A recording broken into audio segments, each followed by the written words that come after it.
IRGC Navy seizes 2 container ships in Hormuz.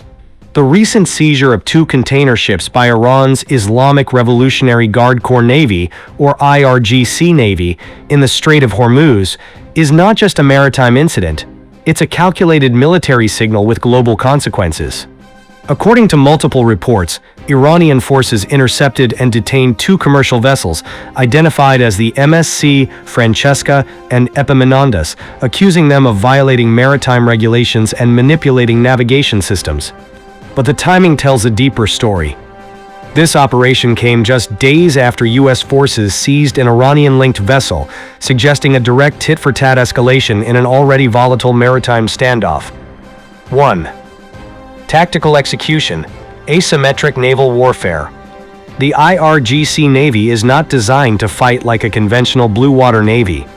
Instead, it specializes in asymmetric tactics, fast attack boats, swarm operations, and rapid boarding actions. In this case, reports indicate the use of small, fast attack craft operating in coordinated formations, overwhelming civilian vessels with speed and proximity.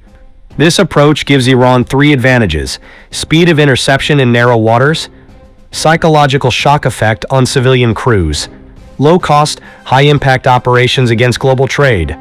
This is classic gray zone warfare, actions below the threshold of full-scale war, but aggressive enough to shift strategic balance. 2. Strategic objective: control the choke point.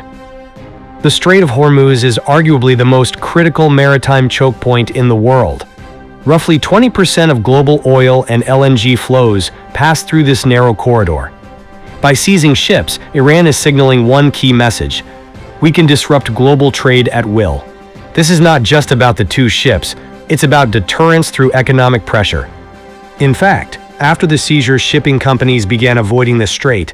Oil prices surged toward $100 plus per barrel. Global maritime traffic dropped significantly. This turns the strait into a strategic weapon, not just a transit route. 3. Escalation dynamics, controlled chaos. This incident fits into a broader pattern in the ongoing 2026 Hormuz crisis. U.S. enforces maritime blockades. Iran retaliates with seizures and attacks. Both sides avoid full-scale war, but push limits.